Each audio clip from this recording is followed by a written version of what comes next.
देखिए, जब आप लोगों के सामने बात करते हैं तो मैं कहना चाहूंगा कि देखने की जो नज़र है उस नज़रिए को हम पहले देखें तो ज़्यादा बेहतर समझ में आएगा। क्योंकि हम तो पॉलिटिकल इस्टेब्लिशमेंट को रिप्रेजेंट कर रहे हैं, मगर ये भारत एक ऐसा देश है जिसमें हमेशा दुनियावी से ज़्यादा रूहानी और ज़मीनी से ज़्यादा आसमानी चीज़ों को समझने के लिए नज़र से उस देखा गया है।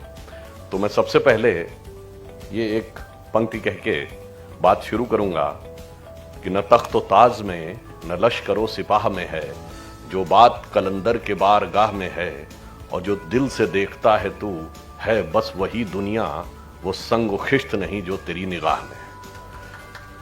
तो ये मैंने सिर्फ इसलिए कहा कि जो निगाह आपकी कहां है और हकीकत कहां है, उसको अगर आप देखने में थोड़ा समझ जाएं तो मुझे लगता है आगे का मुकाम भी हमें बेहतर समझ में आ जाता है। मैं इस पे लिए अपना एक्सपीरियंस बताना चाहता हूं। आज से 5-6 साल पहले की बात है, मैं एक टीवी डिबेट में था। तो एक मौलाना साहब दूसरी तरफ से थे और बहुत एग्रेसिव होकर उन्होंने कहा कि इस देश में हमारा भी एक हिस्सा है, हमारा भी एक हक है, जिसको ना बीजेपी छीन सकती है, ना आरएसएस छीन सकती है, ना नरेंद्र मोदी छीन सकते हैं। तो मैंने उनसे कहा, मौलाना साहब, आप कह रहे हैं कि आपका हक है और आपका हिस्सा है, आपको याद ही नहीं कि आप खड़े कहां थे? मैंने कहा, जब ये देश आजाद हुआ तो लाल किले पर पहली शहनाई बजाई थी किसने? उस्ताद बिस्मिल्लाह खान ने। मैंने कहा, भारत की सेना का पहला गैलेंट्री अवार्ड विनर, जिनको पहला गैलेंट्री अवार्ड मिला, वो कौन थे? ब्रिगेडियर मोहम्मद उस्मान। मैंने कहा, 2010 में American president Barack Obama Bharat आते हैं, ज्वाइंट सेशन ऑफ पार्लियामेंट को जब संबोधित करते हुए कहते हैं, India is not emerging, India has emerged. तो व्हेन इंडिया हैज इमर्ज्ड, जब 1998 का पोखरण एक्सप्लोजन हुआ था, and who was the chief architect? Doctor APJ Abdul Kalam. मगर आपने तो कभी देखा ही नहीं कि आप तो सबसे आगे खड़े थे और आप हक मांगने के नैरेटिव में आ गए। इसलिए मैंने फिर उनसे कहा, मैंने कहा कि सिर्फ यहां बात इतनी नहीं है। जैसे आजकल भी इस तरह के विषय बहुत चल रहे हैं, अब कश्मीर फाइल्स का विषय चलता है, उसको लेकर नैरेटिव की बात चलती है। तो मैं एक फैक्ट याद दिलाना चाहता हूं, शायद हम में से बहुत से लोगों को, ये 10 में से 9 लोगों को पता ही नहीं होगा कि जब पाकिस्तान से सन 47-48 वाली वॉर हुई तो भारत की सेना के एक अधिकारी ऐसे भी थे जिन्होंने एक इलाका पाकिस्तान जीत गया तो उन्होंने कसम खाई कि जब तक यह इलाका मैं वापस नहीं पालूंगा तब तक पलंग पे नहीं सोऊंगा, जमीन पे सोऊंगा, जैसे महाराणा प्रताप की तरह। वो लड़ाई थी झाकड़ की लड़ाई, जो अक्टूबर 1947 में हमारे हाथ से निकल गया, और वो अधिकारी थे ब्रिगेडियर मोहम्मद उस्मान। फरवरी 1948 में जब इंडियन आर्मी ने दोबारा जीता तो सबसे पहले उनके सैनिक पास के गांव में गए और जाके पलंग लेके आए। साहब, आपने पहले अपनी वो कसम पूरी करी है, क्योंकि आपने तो कहा था कि हम कभी पलंग पे नहीं सोएंगे। ये नैरेटिव किसी को पता है क्या? अब अगर हमने अपना ही नैरेटिव छोड़ दिया, अपना ही सरमाया छोड़ दिया और हम किसी दूसरे नजरिए में फंस गए, तो हमें उसको दोबारा याद करने की जरूरत है। मैं एक छोटा सा और फैक्ट बताना चाहता हूं कि बहुत सारी बातें कई बार आती हैं कि अगर ये पूछा जाए कि उस मुस्लिम साइंटिस्ट का नाम बताइए जिसको फंडामेंटल साइंस में नोबेल प्राइज मिला हो, तो वो एक ही हुए, वो तो पाकिस्तान के अब्दुल समद। 1973 में फिजिक्स का नोबेल प्राइज मिला और वो अनडिवाइडेड इंडिया में पैदा हुए थे। किसी को याद ही नहीं, कोई उससे कनेक्ट ही नहीं करता। डॉक्टर एपीजे अब्दुल कलाम से बड़ा साइंसदान पूरे आलमे इस्लाम में पैदा नहीं हुआ आज के जमाने में। किसी को कोई कनेक्शन ही नहीं। मैं अगर विनम्रता से पूछूं कि डॉक्टर कलाम के नवाज़े जनाजा में कितने लोग गए थे? नहीं। और बाकियों में जो किसी भी प्रकार के अपराध या आतंकवाद में मुलव्विस हैं, उनके में खूब जाते हैं, खूब खबरें छपती हैं, बड़े बड़े बयान आते हैं। तो मैंने तो सिर्फ यह कहने का प्रयास किया कि अगर आप नजरिया देखें तो हमारे आपके पास इतना है कि लोगों को समझाने के लिए नहीं, one of the leading position. अब यहां पे मैं एक और बात कहता हूं कि साहब, वो कहेंगे कि साहब सारा तो ठीक था मगर हम पे कॉन्फिडेंस कम किया जाता है। अब यहां पे मैं सिर्फ ये कहूंगा कि अगर कॉन्फिडेंस की बात आए तो मैं 2 एग्जांपल दूंगा। सबसे ज्यादा कॉन्फिडेंस की जरूरत किस पोस्ट पे होती है? आप लोग जस्टिस हैं, बड़े बड़े पदों पे रहे हैं सब लोग, सबसे कॉन्फिडेंस की पोजीशन होती है chief of the intelligence bureau, IB chief. इससे ज्यादा कॉन्फिडेंस की कोई जरूरत नहीं थी। पूरे देश की सबसे सेंसिटिव इंफॉर्मेशन आईबी चीफ के पास आती है, और आईबी चीफ सिर्फ दो ही लोगों को ब्रीफ करता है, प्राइम मिनिस्टर और होम मिनिस्टर। किसी तीसरे मिनिस्टर को ब्रीफ नहीं करता, और बहुत सारी चीजें, जितने कोवर्ट ऑपरेशंस हैं वो आईबी चीफ चलाते हैं। इसीलिए जब भी कभी सरकार बदलती है तो पिछली सरकार का आईबी चीफ कंटिन्यू नहीं करता है, 2 या 3 हफ्ते में नई सरकार उसे बदल देती, क्योंकि उसे अपने कॉन्फिडेंस का आदमी चाहिए होता है। मगर जब मोदी जी प्रधानमंत्री बने, आप में से शायद कुछ लोगों को याद हो, उस समय भारत के आईबी चीफ कौन थे? श्री आसिफ इब्राहिम। उनके कार्यकाल का 8 महीना बाकी था। 2 साल का फिक्स टेन्योर है आईबी चीफ का, उससे ज्यादा भी नहीं हो सकता, कम भी नहीं हो सकता, क्योंकि पोस्ट ऐसी है। गवर्नमेंट चाहे तो बीच में हटा सकती है। अब 8 महीने उन्होंने पूरी तरीके से कार्य किया, पूरे सम्मान के साथ। कभी आपने इस बात पे ध्यान ही नहीं दिया होगा कि मोदी जी की सरकार में आईबी चीफ मुस्लिम थे। अब आप ध्यान करिए, जब पोखरण एक्सप्लोजन हुआ था, यह पहला 98 का पोखरण एक्सप्लोजन था जो हुआ और अमेरिका को भी पता नहीं लग पाया। पहली बार ऐसा हुआ कि दुनिया में किसी देश ने एटॉमिक एक्सप्लोजन कर दिया और अमेरिका को पता नहीं लगा। वरना 74 में जब हमने किया था तो हमसे पहले, before the government of India announced, Russia ने भी अनाउंस कर दिया था और अमेरिका ने भी अनाउंस कर दिया था कि India has conducted atomic test. आप देखिए, नॉर्थ कोरिया में होता है, चाइना भी करता है, तो उससे पहले अमेरिका बता देता है कि चाइना ने फलां जगह किया। यह ऐसा हुआ था, किसी को पता नहीं लगा, और इतना गोपनीय, इतना कॉन्फिडेंशियल मिशन था। अटल जी के अलावा सिर्फ 2 लोगों को पता था, उस समय के हमारे डिफेंस मिनिस्टर श्री जॉर्ज फर्नांडिस और डॉक्टर एपीजे अब्दुल कलाम। अब इससे ज्यादा यकीन और विश्वास हो सकता है? इसलिए मैं कहना चाहता हूं कि कई बार आप चीजों को देखेंगे तो जो दिखता कुछ है और हकीकत कुछ होती है। हां, यह बात मैं मानता हूं, बहुत सारी चीजों को लेकर किसी भी प्रकार की वायलेंस भी होती है, और उसमें कई इस प्रकार की चीजें होती हैं जो कभी कभी आपको दूसरे नजरिए की तरफ देखने की बात करती हैं। पर मैं ये भी कहना चाहता हूं, अगर हम गौर से देखें तो मैं टीवी पे था तो मैंने कुछ चीजें ऐसी गिनाई। एग्जाम्पल के लिए मैं एक और उदाहरण देना चाहता हूं। हिंदी में जितने बड़े बड़े कवि हुए, उनमें सबसे एक अत्यंत महत्वपूर्ण स्थान, विनीत रायन जी यहां पे हैं, वो ब्रिज क्षेत्र के रहने वाले हैं, रहीम दास का है। अब्दुल रहीम खान खाना, रहीम के खूब दोहे प्रचलित हैं। रसखान हुए,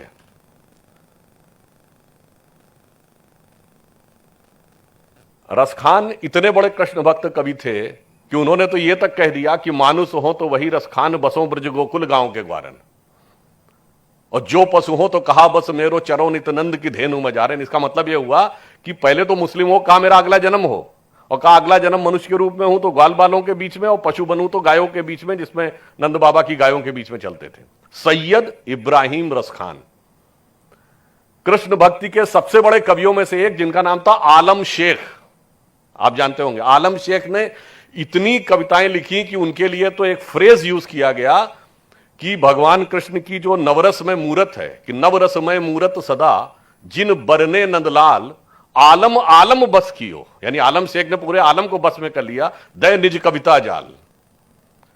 मगर हमने कभी उसको सुनने की कोशिश ही नहीं की। और तो बताता हूं, अब्दुल रहीम खान खाना ने वैदिक एस्ट्रोलॉजी पे एक किताब लिखी है, संस्कृत में लिखी है, जिसका नाम है खेट कौतुकम। हमें उस विषय में पता ही नहीं रहता था। अब आप ये बताइए, हम गंगा जमुनी तहजीब की बात करते हैं, इसकी शुरुआत कहां से होती है? शुरुआत होती है दारा शिकोह की किताब मंजुमल बहरीन से, जिसका मतलब है 2 समंदरों का मिलन। उसी ने सबसे पहले उपनिषदों का फारसी में ट्रांसलेशन कराया और उस किताब का नाम रखा Sirr-e Akbar, words of the God. वहां से लैटिन में ट्रांसलेट हुआ, लैटिन से जर्मन में आर्थर शोपेनहावर ने ट्रांसलेट किया। आप सोचिए कितनी बड़ी लिगेसी, और उस लिगेसी को हमने बिल्कुल छोड़ दिया। अब यहां पे एक और बात भी कहना चाहूंगा, और सिर्फ इतना ही नहीं था, हम लोग बहुत सारी ऐसी बात कहते हैं। अभी होली का त्योहार गुजरा है, तो बुल्ले शाह ने तो यहां तक कहा था कि आज होली खेलूंगी मैं रसिया, कह बिस्मिल्लाह। और आगे उन्होंने बोला अलस्तु बि रबिकुम प्रीतम बोले, सब सखियों ने घूंघट खोले, और नाम नबी की रतन चढ़ी और बूंद पड़ी अल्लाह अल्लाह, आज होली खेलूंगी मैं कह बिस्मिल्लाह। हमने कभी इसकी तरफ ध्यान ही नहीं दिया। अब आप कहेंगे साहब ये तो एक तरफ की बात है, दूसरी तरफ मैं कहना चाहता हूं, कभी आप सोच सकते हैं कि हिंदुओं में सबसे सिग्निफिकेंट जो रिलीजियस चीजें क्या मानी जाती हैं? तिलक लगाना। और अमीर खुसरो ये कहता है, छाप तिलक सब छीनी तो से नैना मिलाए के। और इट इज इजिली एक्सेप्टेड।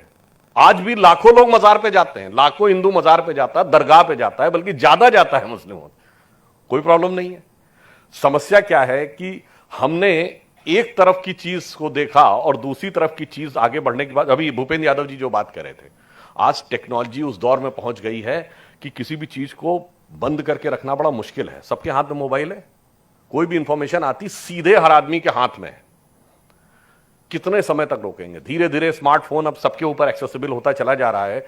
अब उस इंफॉर्मेशन को रोक पाना मुश्किल है। और दूसरा भी समझ लीजिए, टेक्नोलॉजी उस लेवल पे पहुंच गई, कोरोना आया था, कोई रोक सकता था क्या? कहीं से कभी भी आपके पास पहुंच सकता है। तो अच्छाई हो या बुराई हो, आज दुनिया इस कदर खुल गई है, टेक्नोलॉजी उस लेवल पे आ गई, को बदलने की बहुत जरूरत है। अब अंत में एक बात और भी लास्ट में कह देता हूं।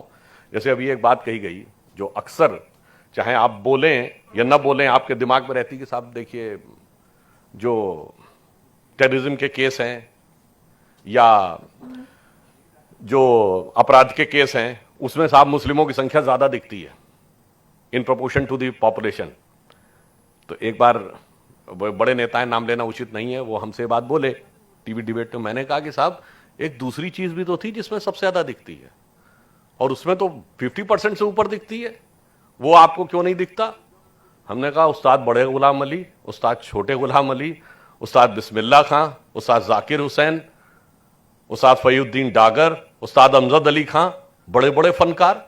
बचपन में जब आप रेडियो पे हम लोग गाने सुनते थे तो गीतकार कौन है?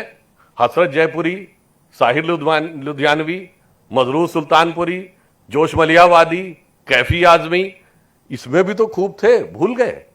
अब नैरेटिव की बात बताता हूं। जैसे एक लाइन, एक और फैक्ट बता दूं। जैसे अभी शाहीन बाग का आंदोलन चला तो उसमें फैज अहमद फैज की वो बहुत गाई गई, साहब लाजिम है हम देखेंगे।